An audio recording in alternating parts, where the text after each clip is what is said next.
perkenalan diri dulu. Karena pepatah bilang belum kenal maka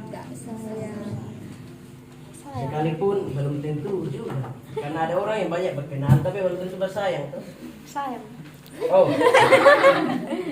Tapi alangkah baiknya lebih baik perkenalkan nama dulu karena jangan sampai beta dapat diusir. Pakai bahasa Inggris, Korea. Bepung nama Miguel Eldian Erwana. Itu nama lengkap. Biasa dipanggil Miguel saja, singkat saja. Dia terlalu panjang. Kita kelahiran ke Owen, dibesarkan di Lekona, disebut orang. Jadi kita asli dari Lekona. Siapa yang orang Keon di sini coba angkat tangan? Ada satu personal. Ada. Luar biasa. Saya tinggal di Lekona sampai sekarang, jadi belum pindah-pindah. Jadi kalau mau tahu inilah beta. Jangan tahu hanya beta di sini. Coba kalau mau tahu, nah tahu di Lekona, jangan tahu di sini. Kan bilang, lu berani omong sama. Coba tolong lihat coba. Begitu harus berani lah. Kau kan begitu nah. Mari kita baca firman Tuhan dulu. Injil Markus pasal 6.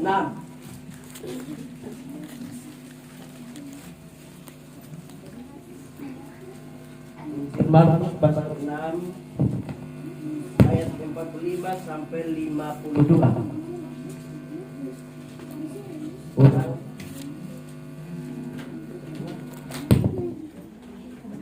Katakan amin. Jangan berisik lagi supaya kita bisa baca firman.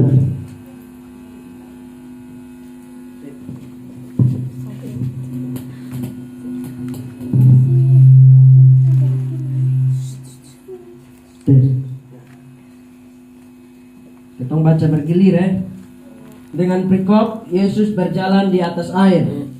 Ayat 45.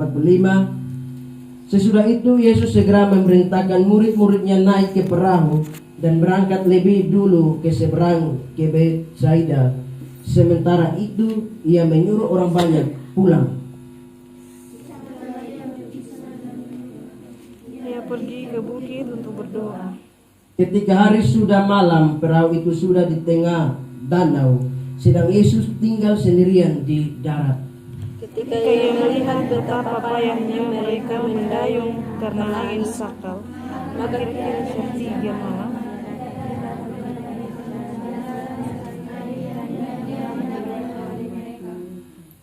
Ketika mereka melihat dia berjalan di atas air, mereka mengira bahwa ia adalah hantu. Lalu mereka berteriak-teriak, Sebab mereka semua melihat dia dan mereka pun sangat terkejut. Tetapi segera ia berkata kepada mereka, "Tenanglah, aku ini, jangan takut." Lalu ia naik ke perahu mendapatkan mereka, dan angin pun redalah. Mereka sangat tercengang dan bingung. Sama-sama 2, 3. Sebab sesudah peristiwa roti itu, mereka belum juga mengerti dan hati mereka tetap degil. Demikianlah firman Tuhan. Shalom. Sekali lagi shalom. Saya lihat di semangat luar biasa. Dan ini kan anak-anak semua ini. Pemuda separuh lah, mungkin anak-anak semua. Sebenarnya kesempatan diberikan minggu lalu. Tapi karena seiring berjalan waktu ada kasih tahu bilang syukuran di sebelah. Nah sebelah ini kau mau keluar kan lah. Mungkin lah beta jalan. Ini kan jalan sih bisa, tapi ini kan keluar. Jadi setelah konfirmasi lah, ini minggu bisa kok adik bawa apa firman Tuhan di sini. Oke siap. Nah kita lihat story ini yang ada anak-anak semua anjing. Karena begini, persekutuan doa itu kalau mau bilang itu dia tuh fungsional. Jadi semua tuh masuk di dalam, orang tua, anak-anak, di dalam semua. Orang tua, pemuda, anak-anak. Jadi bicara firman kepada dong ini sangat sukar karena dong punya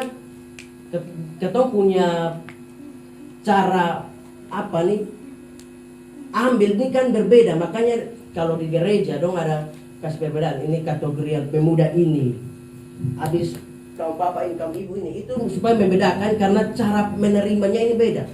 Kalau kita omong firman dengan orang tua, bahasa tinggi semua orang bisa mengerti karena orang tua. Kalau omong firman pakai bahasa tinggi dengan anak-anak bisa mengerti. Sudah bisa. Dia bilang ini mau omong apa? Kita tadi duduk merendung ini mau omong apa Tapi ya sudah, kita mengalir ikut Roh Kudus punya mau. Roh Kudus mau bilang apa nah ya begitulah. Sampaikan apa adanya. Mau terima, son terima, tetap terima. Son mungkin son.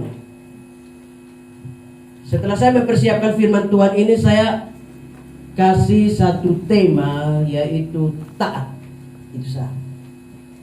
Satu tema yaitu taat. Mari kita belajar firman Tuhan. Kalau kotong bilang kotong anak-anak Tuhan, kalau kotong bilang kotong anak-anak yang dipanggil dari gelap kepada terang, kalau kotong bilang kotong adalah anak-anak yang hidup di dalam Tuhan Yesus Kristus, maka wajib hukumnya kita harus hidup seperti Kristus telah hidup. Saya ulangi. Kalau ketong disebut anak-anak Tuhan yang setiap hari gereja, ibadah, persekutuan, bahkan kalau anak-anak sekolah minggu, wajib hukumnya ketong harus hidup seperti Tuhan Yesus telah hidup. Maka mari kita baca satu firman Tuhan sebelum ketong masuk dan ketong punya firman ini. Beta kasih anak-anak yang baca lah. Siapa cepat dia baca. 1 Yohanes pasal 2 ayat yang ke-6. Jangan, kalau satu orang sudah baca semua berhenti ya. Jangan beribut nanti.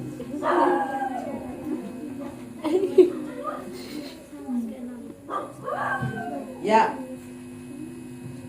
Barang siapa mengatakan bahwa ia ada di dalam dia, ia wajib hidup seperti Kristus telah hidup. Kristus hidup itu benar kok tidak waktu dia melakukan segala sesuatu. Benar semua. Tuhan Yesus pernah memaki kok tidak? Tidak. Siapa yang di sini pernah memaki? Pasti semua. Yang masih memaki, jujur satu ini di hadirat Tuhan. Yang masih memaki, tuh. Yang akan mau memaki, coba. Yang masih akan mau memaki sekarang.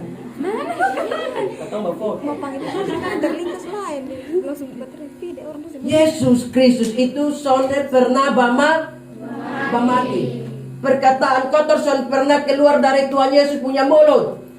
Maka ketong sebagai anak-anak persekutuan doa, apalagi ini ketong lihat anak-anak baru-baru tahun lalu waktu ketong datang itu masih sedikit, hanya berapa orang saya di dalam ruang doa.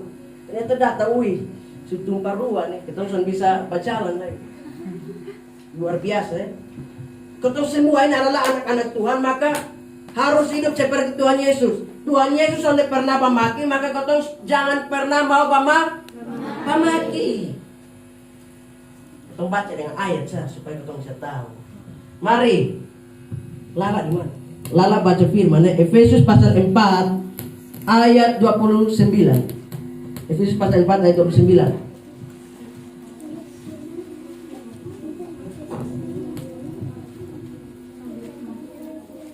Tetapi seperti tidak kuat.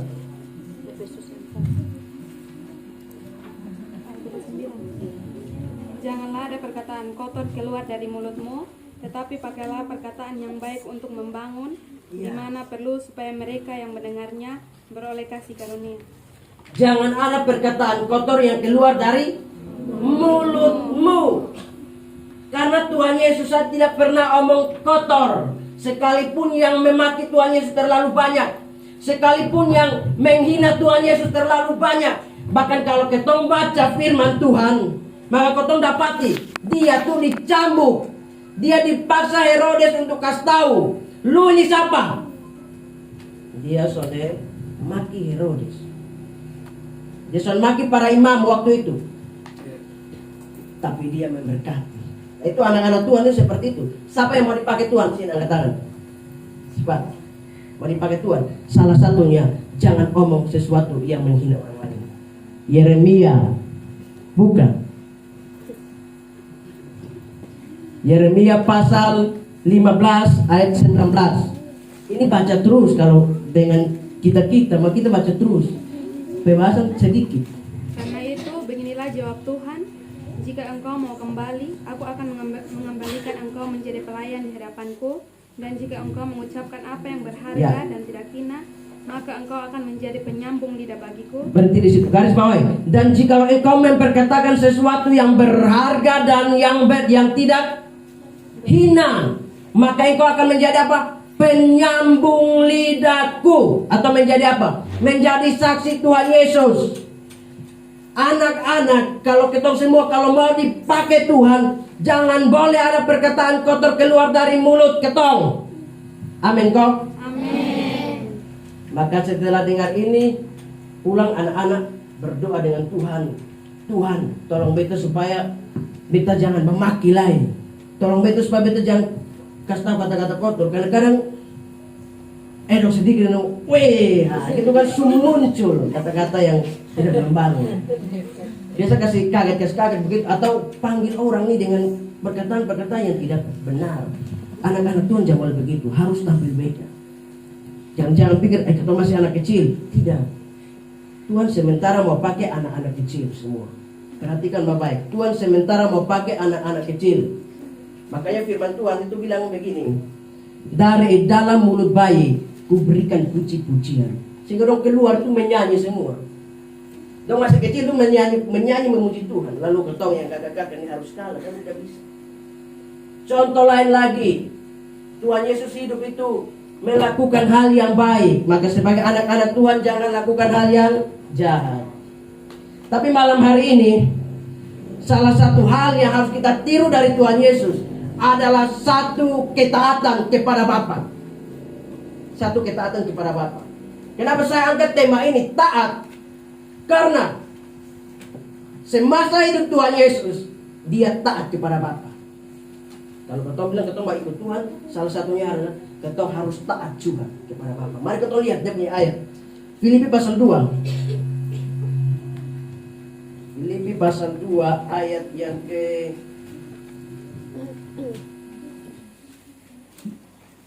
ayat yang ke-7, 8, 9.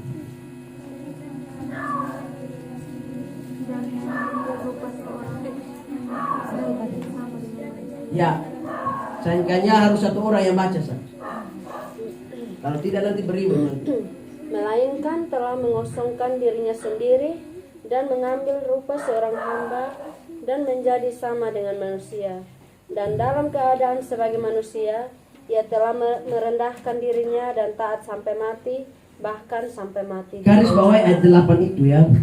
Dia bilang ia telah merendahkan dirinya, jadi anak Tuhan pun harus merendahkan diri. Kalau kau mau ikut Tuhan Yesus, kau harus merendahkan diri.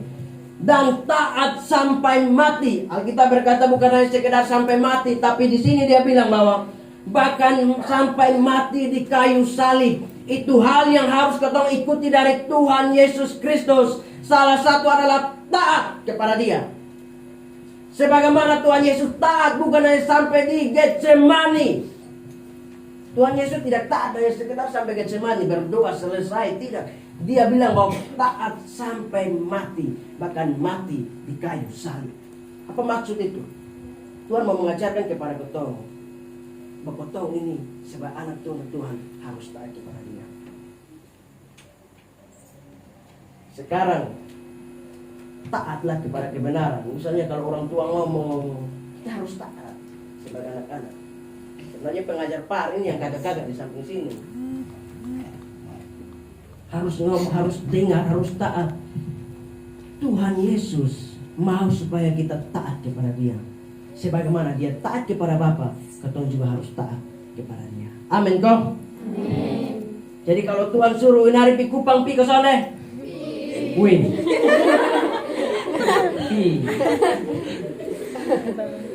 Itu pasti tanda tanya juga.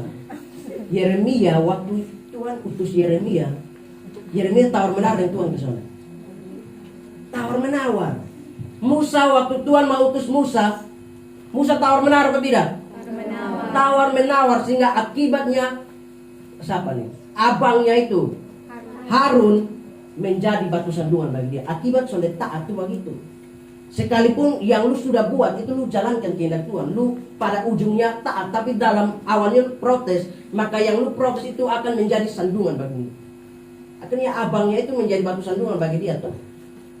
Dong bikin lembu emas, dia dengan Miriam marah, salah dengan Musa. Itu akibatnya karena tidak taat. Nah, saat-saat ini Tuhan meminta kepada kita, bukan hanya sekedar orang tua, tetapi kepada anak-anak kita semua yang ada saat ini, supaya kita taat kepada Dia, Allah yang hidup, Allah yang perkasa, Allah yang besar. Kita harus taat. Guru suruh pi buang sampah, di tempat sampah harus pi buang. Di tempat sampah jangan buang di kalang. Begitu, taat itu begitu. Lakukan sesuatu sesuai dengan perintah. Nah, mari kita belajar firman Tuhan kita saat ini. Kita akan dari para murid-murid. Kita baca ayat 45, saya bacakan dari Markus pasal 6 ayat 45. Sesudah itu Yesus segera memerintahkan murid-muridnya naik ke perahu dan berangkat lebih dahulu ke seberang ke Betsaida, sementara ia menyuruh orang banyak pulang. Tuhan Yesus sesudah itu segera memerintahkan, yang perintahkan murid-murid untuk naik perahu dan berangkat ke seberang dahulu itu siapa? Baca baik-baik. Oh, yang memerintahkan murid-murid naik ke perahu untuk berangkat dahuluan itu siapa? Yesus. Tuhan Yesus yang perintah. Dan kalau kita baca selanjutnya itu, apakah murid-murid protes waktu Tuhan Yesus memerintahkan mereka untuk naik perahu dahulu ke seberang? Apakah mereka protes? Alkitab tidak mencatat. Petrus sudah berkata, Tuhan Yesus ini sudah malam. Karena ini kan pas sore petang kan kita baca dalam terjemahan lain. Ini dong seberang mau seberang. Ini posisi dong ada di dalam cuma malam lah begitu. Waktunya sudah mau malam, sudah petang. Petang itu pagi kosong. Sore sampai ketong lama sampai sekolah gitu. Pikir petang pagi lah kita bayar sudah. Tidak ada protes dari Petrus. Petrus ini ketua para rasul. Petrus yang bilang Tuhan ini sore. Yohanes pun sebagai murid yang dikasihi Tuhan Yesus, Yohanes tidak protes. Siapa lagi? Yakobus yang selalu bersama-sama pun tidak protes waktu Tuhan Yesus memerintahkan mereka. Tapi Alkitab berkata mereka langsung naik dan pergi. Nah, itu ketaatan dari setiap dari murid-murid Tuhan Yesus seperti itu. Jadi kalau orang yang mau jadi murid Tuhan Yesus akan suruh dia naik perahu ke seberang. Berbeda dengan orang yang mau jadi ikut-ikutan. Kau lihat itu firman ya. Yang pengikut disuruh apa? Pulang. Yang murid disuruh apa? Berangkat ke seberang. Inilah perbedaan orang yang mau menjadi pengikut dan orang yang mau menjadi murid. Jangan hanya sekedar menjadi pengikut. Pengikut suruh pikul sana, lu pikul sampai situ capek dekat turun. Murid sudah terdaftar di nama sekolah, lu mau pikul kosong pikul, lu tetap harus pikul. Itu kewajiban. Pikul salib itu kewajiban. Jangan mau jadi pengikut saja yang sebentar ada sebentar hilang, sebentar ada sebentar hilang, timbul tenggelam. Alkitab bilang pakai dia pembahasa, dia bilang begini, mau panas-panas, dingin-dingin, lu panas, lu son dingin, Tuhan muntahkan. Artinya apa? Tuhan tolak kau. Itu pengikut, itu bukan murid. Murid, dia akan tetap diperintahkan Tuhan untuk maju ke seberang, bukan mundur daripada seberang. Dia akan suruh naik perahu, maju. Itu murid. Akan terus mau maju. Makanya murid sebagai murid harus dibentuk. Kita semua yang ada, anak-anak, pemuda, semua ini, tempat ini adalah tempat untuk dibentuk. Bukan tempat untuk ketong sama-sama mencari itu. Ya iya, kau pengalaman, pernah ikut persekutuan itu begitu. Ikut persekutuan pertama itu bukan Bukan karena Tuhan Yesus. Ikut persekutuan pertama itu karena Mencari. betul dong. Kau ini kan kita sama-sama pemuda. Ikut persekutuan pertama itu karena ada lihat perempuan suka. Tapi bersaksi nanti panjang. Kemana sehingga begini. Tapi ujung-ujungnya itu perasaan son ada di beta. Beta ikut ibadah, ikut persekutuan, ikut gereja bukan karena ada siapapun di situ, tapi karena Tuhan Yesus. Maka beta imani, ikut Tuhan bukan ada apanya, tapi apa adanya.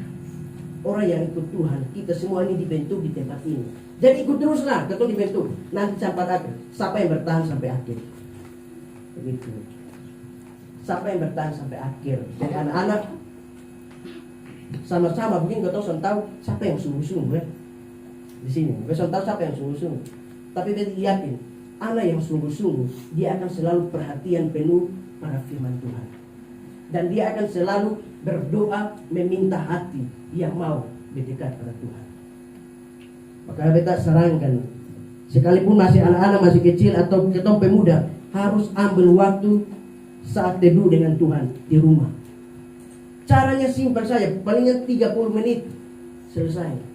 Harus ambil waktu dengan Tuhan. Beta percaya kalau adik-adik, kakak-kakak kalau ambil waktu dengan Tuhan saat teduh dengan Tuhan, son perlu berjam-jam, 30 menit setiap malam, setiap hari, kau pasti bertumbuh. Kau pasti dipakai Tuhan. Kau pasti dipakai Tuhan. Entah Tuhan kasih konfirmasi berdoanya saat teduhnya jam berapa. Saya tidak bilang harus jam 12, tidak. Tuhan kasih tempatan atau waktu untuk saat teduh itu masing-masing berbeda. Jangan ikut-ikutan ya. Jangan ikut-ikutan. Ada temannya, saya itu Tuhan dia digerakkan untuk saat teduhnya mungkin jam 12. Itu kan jangan jadikan itu rumus sampai memang itu jam 12. Darat turun antara. Setiap harus biasakan diri untuk berdoa, biasakan diri untuk baca Alkitab. Bahkan harus lebih banyak mendengarkan lagu-lagu rohani daripada lagu-lagu dunia. Beta yakin ketong akan bertumbuh. Beta yakin ketong akan mengenal Yesus Kristus. Jadi Tuhan Yesus Kristus bukan hanya harus ketong tahu, bukan hanya sekedar ketong tahu, tapi harus betul-betul ketong alami. Jangan hanya sekedar tahu, kalau tahu semua tahu. Tapi kalau alami Tuhan Yesus belum semua. Dan orang yang alami Tuhan Yesus cerita kepada orang yang sudah alami Tuhan Yesus, dong anggap orang yang alami Tuhan Yesus sesat. Sama seperti itu orang yang kerasukan legion, toh. Orang yang punya babi dong itu, yang menjadi penjaga babi itu, dong ceritakan tentang Tuhan Yesus. Karena mereka dong ceritakan tentang Tuhan Yesus, padahal dong soleh alami Tuhan Yesus langsung. Sehingga yang dong ceritakan itu hal-hal yang tidak baik, sehingga orang-orang si kampung itu keluar usir Tuhan Yesus. Karena kesaksian mereka sonde dengan dasar dong mengalami Tuhan Yesus. Berbeda dengan itu seorang yang kerasukan roh jahat. Dia bersaksi tentang Tuhan Yesus bukan karena tahu Tuhan Yesus, tapi alami Tuhan Yesus. Saat ini kita harus bersaksi, bukan hanya sekedar anak-anak Tuhan. Ingat, kita bukan hanya sekedar harus tahu Tuhan Yesus. Kalau bilang tahu Tuhan Yesus, kita sudah tahu dari dulu kok. Kita belajar sekolah minggu sudah tahu Tuhan Yesus itu siapa. Tapi semakin bertumbuh, ingat ini mendekannya, harus alami dia langsung. Kalau kita mau lihat si Ayub, siapa yang pernah baca kisah Ayub? Ayub tuh kurang apa coba? Dia tuh orang yang takut akan Tuhan, orang yang saleh kata Alkitab, orang yang jujur, yang baik lah begitu, yang baik. Tapi pertanyaannya, Ayub alami Tuhan dalam hidup soleh. Buktinya mana? Dia punya anak dong buat pesta, dia soleh tegur berdasarkan kebenaran. Dia yang merela korbankan itu. Dia punya harta benda persembahan kepada Allah. Kelihatannya dia hanya menjalankan sebagai rutinitas persembahan kepada Allah, pengampunan dosa, tapi tidak mengalami. Sehingga di pasal 42 ayat 5, coba satu baca Ayub 42. Satu orang yang baca ya, semua dengar. Ayat 5. Ayub di perjanjian baru dikali wahyu. setelah kidung jemaat. Hanya dari kata orang saja aku mendengar tentang engkau, tetapi sekarang mataku sendiri memandang Ya. engkau. Ayub bilang begini, hanya dari kata orang saja. Awalnya Ayub tuh kalau kau mau bilang dia salah, siapa yang puji Ayub? Tuhan Allah. Tuhan Allah yang puji toh. Tapi Alkitab berkata, Ayub bilang begini, beta belum tahu, beta belum mengalami. Setelah dia mengalami penderitaan, baru dia bersaksi.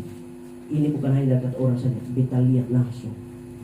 Mau lihat langsung Tuhan, bukan face to face, kita mati. Itu kalau lihat itu maksudnya face to face itu di surga. Maksudnya lihat langsung Tuhan dalam artian, kau mau lihat Tuhan Yesus berkati kotong personnya. Kau mau lihat Tuhan Yesus tangan menyertai kotong personnya. Supaya mau lihat, kotong harus punya hati untuk mau rindu mengalami Dia. Bukan hanya sekedar tahu. Amin. Nah itu dia. Waktu disuruh mereka bertolak ke seberang, mereka tidak ada kompromi. Mereka tidak ada bilang satu khusus satu. Oi, kamu. Guru kan Tuhan Yesus kan soalnya ikut. Kan Tuhan Yesus naik gunung untuk pergi berdoa. Jadi seandainya kalau orang yang punya hati soalnya betul, orang yang punya hati mengeluh, bersungut-sungut, dia masih mau bilang begini. Kotong sudah makan dari pagi, oh ini betul. Aku sudah makan siang. Sudah. Dia bilang kotong sudah makan dari pagi. Oh. Jadi lebih baik ini semua malam. Guru kan sudah berdoa, kotong lari. Orang yang sudah mau diatur, orang yang sudah mau, yang hidupnya mau gampang, dia sudah akan mau diatur.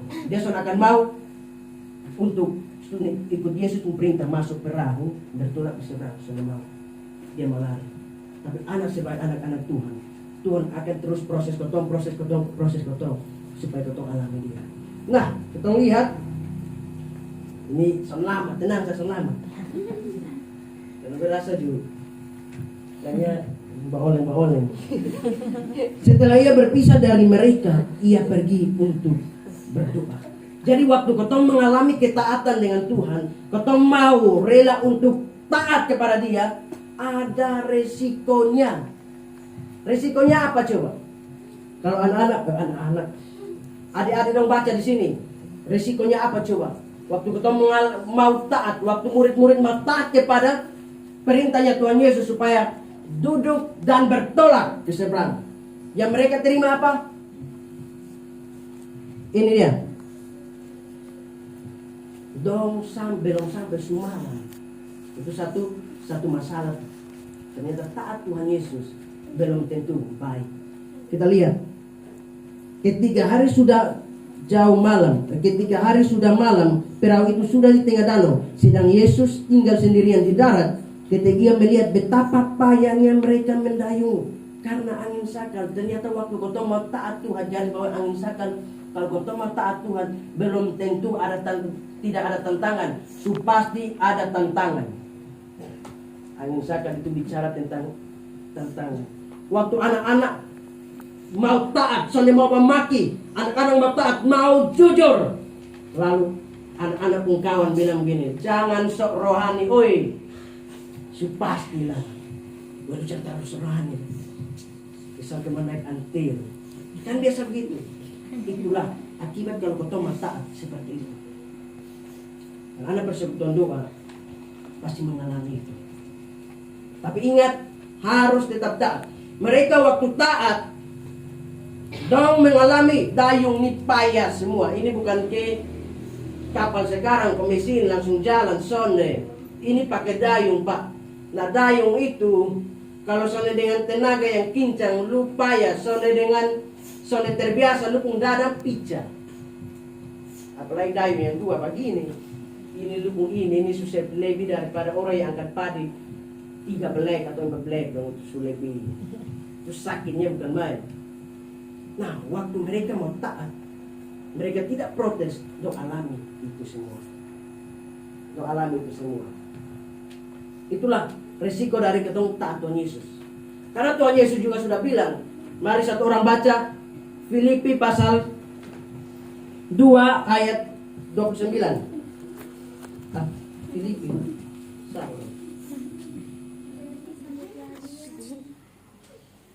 Tadi ya. 29.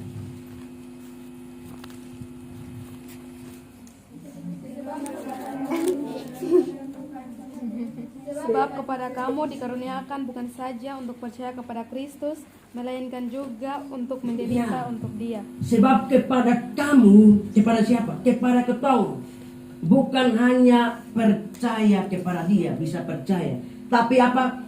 Untuk menderita untuk Dia. Jadi waktu ketong mau taat, angin sakal itu bicara tentang penderitaan, angin itu bicara tentang tekanan, angin itu bicara tentang persoalan yang akan datang waktu ketong mau taat Dia. Tapi Dia sudah bilang, orang yang mau ikut aku, dia harus sangkal diri, pikul salib. Bicara tentang pikul salib adalah taat kepada Tuhan Yesus. Bicara tentang taat kepada Tuhan Yesus, bicara tentang penderitaan. Jadi ada konsekuensinya situ. Mengalami itu semua. Waktu murid-murid taat kepada Tuhan Yesus, dong dayung dengan payah, dong mengalami tekanan yang berat. Perhatikan dong jalan, ini masih sore ya. Ayat 48 dari bacaan kita, ketika ia melihat betapa payah mereka mendayung karena angin sakal, maka kira-kira jam 3 malam, dari sore sampai jam 3 malam. Kalau kita baca di dalam kesaksian lain, misalnya dalam Injil Matius pasal 14, 22 sampai 33, Yohanes pasal 6 ayat 16 sampai 21, itu di situ ada lihat tulis itu dong jalan itu sore. Tapi Alkitab Markus catat ternyata sampai jam 3 subuh. Karena dia bilang begini, kira-kira jam 3 malam ia datang kepada mereka berjalan di atas air dan ia hendak melewati mereka. Nah, perhatikan baik-baik. Dong mengalami ini. Bahkan mengalami ini, dong mengalami tekanan yaitu angin. Bukan hanya 1-2 jam saja, tapi berjam-jam waktu itu. Hampir 1 hari. Mereka mengalami ini. Tapi apakah mereka protes? Anak-anak Tuhan, dia tidak akan protes. Dia tahu firman Tuhan bahwa menderita tentang kebenaran itu luar biasa. Makanya 1 Petrus pasal 4, mari kita baca terus. 1 Petrus pasal 4 ayat 14 dan 15 saya bacakan. Berbahagialah kamu jika kamu dinista karena nama Kristus. Ini pastinya orang yang taat. Sebab roh kemuliaan yaitu roh Allah ada padamu, maka berbahagia. Kenapa kau menderita harus berbahagia? Karena roh kemuliaan Allah ada padamu. Janganlah ada di antara kamu yang harus menderita sebagai pembunuh atau pencuri atau penjahat atau pengacau. Ini mau bilang begini, kau lebih baik menderita karena taat Kristus. Menderita karena kau mau jujur lalu dong omong-omong kau menderita karena kau mau memaki lalu dong omong-omong kau, itu masih lebih baik daripada dong menderita karena dong pencuri. Menderita karena dong pencuri maksudnya ke mana? Lu pencuri waktu dong dah beli ada dong pokok lu. Itu bukan pikul salib, itu malu. Jadi begitu. Menderita lebih baik kotong mau buat kebenaran dan dong omong-omong daripada kotong buat kejahatan dan dong omong-omong kotong. Itu malunya bukan main. Coba kotong lihat juga. Kalau orang kedapatan pencuri, dia malu kosongnya, pasti malu. Coba bertanya.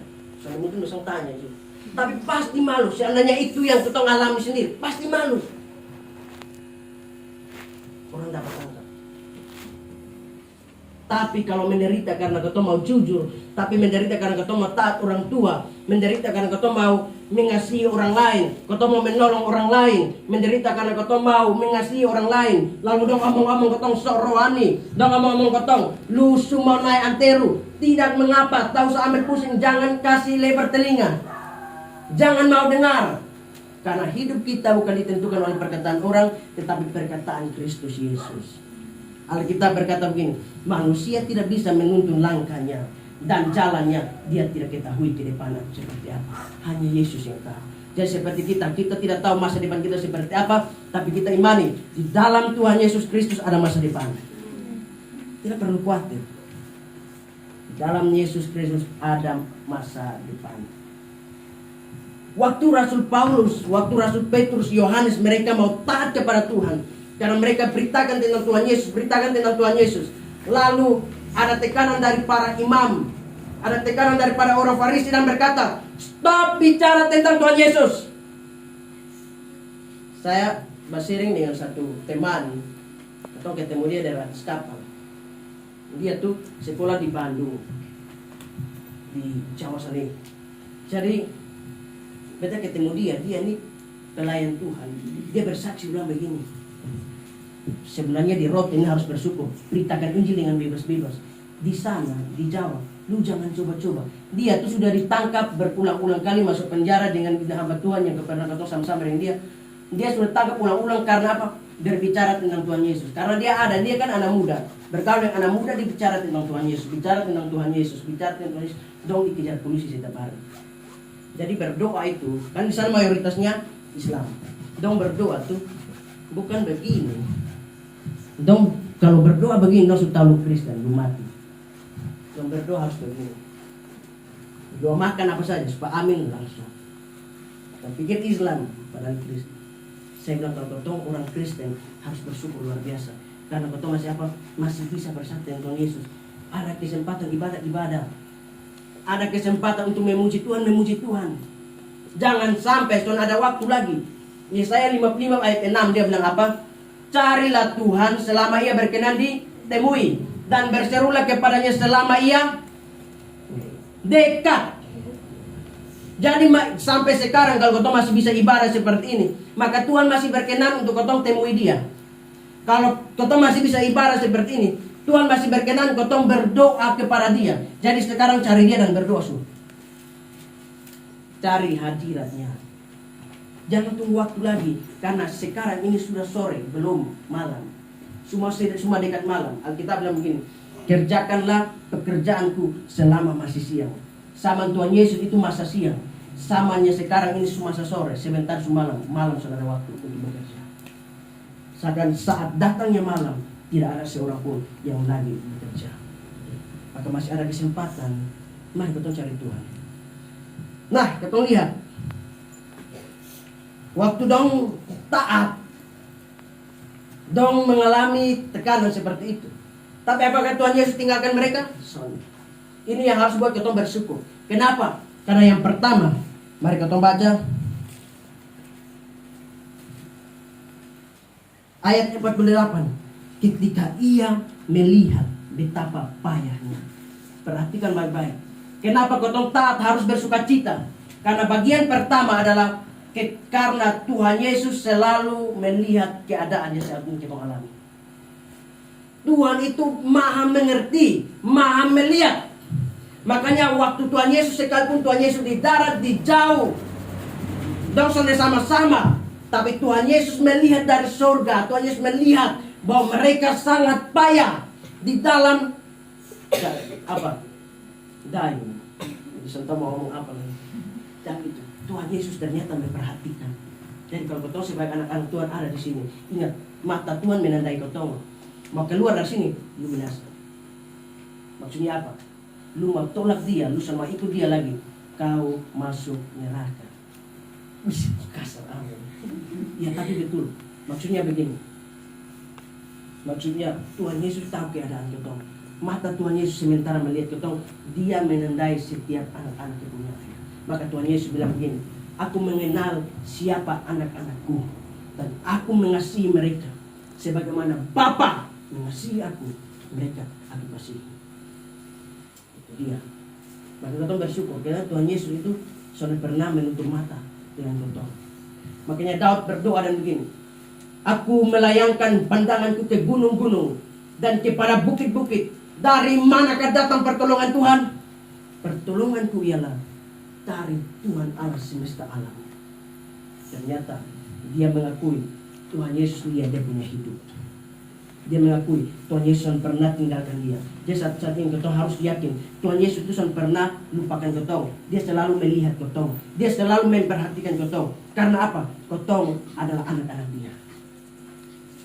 Kita adalah anak-anak dia. Tapi harus hidup seperti Tuhan Yesus telah hidup. Itu bagian pertama, cepat sah. Bagian kedua, Tuhan Yesus berdoa untuk melindungi kita. Mari kita lihat Yohanes pasal 17 ayat yang ke-14 dan seterusnya. Saya bacakan saja. Aku telah memberikan firman-Mu kepada mereka dan dunia membenci mereka. Ini doa Yesus ya. Karena mereka bukan dari dunia, sama seperti aku bukan dari dunia. Aku tidak meminta supaya Engkau mengambil mereka dari dunia, tetapi garis bawahi, supaya Engkau melindungi mereka daripada yang jahat. Kenapa kotong harus bersyukur waktu kotong mau taat kepada Dia mengalami tekanan?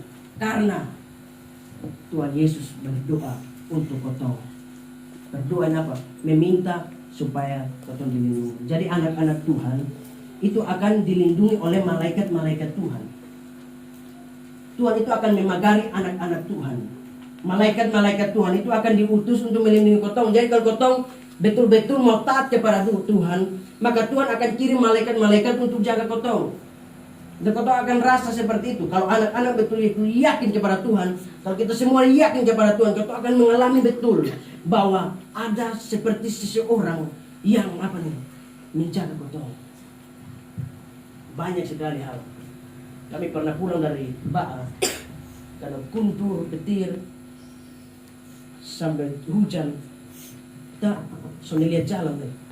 Suruh kalau kas naik kaca helm, mata kena hujan. Kas turun kaca helm ini juga apa kabar juga menyangkut karena kaca helm ini kan bertagores-tagores. Jadi lihat jalan tuh sama kayak petir-petir di depan. Jadi sudah sadar dan kita sama-sama. Saya buat orang tua rohani saya, Sustia. Habis orang tua rohani saya juga di depan, di Sergi. Ada di depan betul sudah lihat, kalau sudah lihat saking gas-gasnya, habis sudah beliau berhenti, cuma totok begini, tiba-tiba seperti ada sesuatu yang tekan bepung rem. Nah kalau bepung rem itu yang pernah bapak motor tahu, itu rem sudah SMA san lu harus rem dari sini nah. Tahu rem kenapa tuh? Rem ini rem jauh. Nah besok tahu ini sudah dekat. Tapi tiba-tiba seperti ada orang yang tahan itu rem. Kita percaya itu perlindungan Allah. Kita percaya karena Allah memagari. Kita percaya itu malaikat Allah. Jadi kita semuanya ada malaikat. Tergantung. Kita mau percaya dia, malaikat akan sama-sama kita. Sekarang saat ini kita sama lihat. Jangan kira-kira juga. Tapi yakin malaikat Tuhan yang perintahkan. Saya mau kasih bukti hanya saya pikir ini sungguh. Ini akan anak-anak berdoa supaya lebih banyak. Nah mari kita lihat yang ketiga. Tuhan Yesus itu pasti menolong ketong dan dia tolong ketong itu dengan cara apa? Cara yang ajaib. Cara ajaibnya itu apa? Ketong lihat dalam bacaan kita. Ketika mereka melihat dia berjalan di atas air. Ini cara yang Tuhan pakai untuk menolong murid-murid. Yaitu apa? Berjalan di atas air. Ajaib atau tidak? Ajaib. Ajaib sekali. Jadi pertama, kenapa kotong dia boleh takut? Dia boleh bimbang karena dia selalu memperhatikan kotong. Dia selalu melindungi kotong. Dan pasti dia tolong kotong dengan cara yang ajaib. Yaitu apa? Berjalan di atas air. Ini berjalan di atas air ini bukan rumus ya. Jangan sampai sana ada uang karena orang tua marah-marah di rumah. Pergilah ke pelabuhan. Dan berkata, aku muak di rumah. Mau melampiaskan segala sesuatu. Langkah di kupang dengan keyakinan bahwa sebagaimana Yesus Kristus Tuhanku yang kusembah siang malam berjalan di atas saya. Saya sudah siap. Ingat karena saya tidak ada uang. Saya sudah siap. Tapi ikut atas batu semua. Nah batu ini bukan batu betul-betul buaya. Karena buaya ini kalau dia di atas itu kan seperti batu tuh. Mati kan. Bukan, maksudnya apa? Berjalan di atas air yang dibuat Tuhan Yesus itu ajaib. Maksudnya saya mau bilang bahwa Tuhan Yesus selalu menolong ketong dengan cara yang tidak terduga. Bisa saja Tuhan Yesus tolong ketong itu dengan apa nih? Tuhan buat ketong hati berat untuk jalan di sana. Karena kalau di sana celaka. Nah seperti itu. Beta juga alami sepanjang kita berjalan, alami. Seandainya kalau mau ikut perasaan, pasti beta di sana, kan di sana lebih baik daripada di bagian sini. Pasti ikut itu. Tapi Tuhan tahu di sana celaka. Bisa mulai pergi. Orang yang hidup dalam Tuhan tuh, dia akan tetap Tuhan tolong dia dengan cara-cara yang ajaib. Cara yang ajaib. Seperti cara ajaib-ajaib yang Tuhan buat bagi para nabi-nabi itu sungguh luar biasa.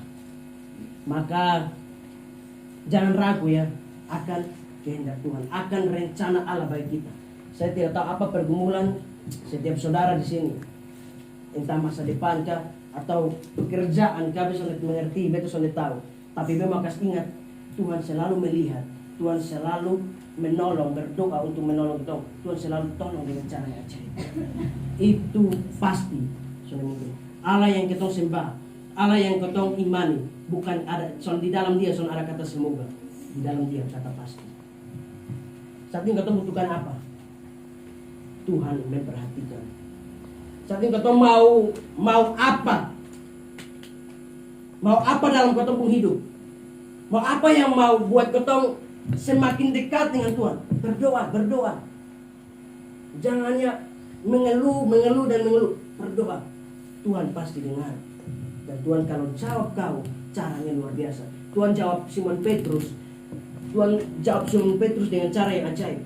Karena Tuhan Simon Petrus bilang begini, "Awi bapak makotong sudah tadi malam sendap ikan." Nah, nelayan tuh cari ikan dari malam. Lu siang bolong cari ikan, sudah dapat. Itu dapat. Sih tapi jarang-jarang. Malam dulu. Coba tanya orang pendek, dong dipeleh siang. So mungkin. Dong peleh malam. Maksudnya apa? Petrus bilang, beta sudah cari dari malam Tuhan Yesus. Tapi Tuhan, beta sendap apa-apa. Tuhan bilang, tebarkan di sebelah kanan. Waktu dia taat kepada Tuhan yang Tuhan perintahkan. Alkitab bilang apa? Dia hilang jalan terobos. Kapal hampir perahu hampir tenggelam. Gampangnya, kawan-kawan nih. Mari dulu.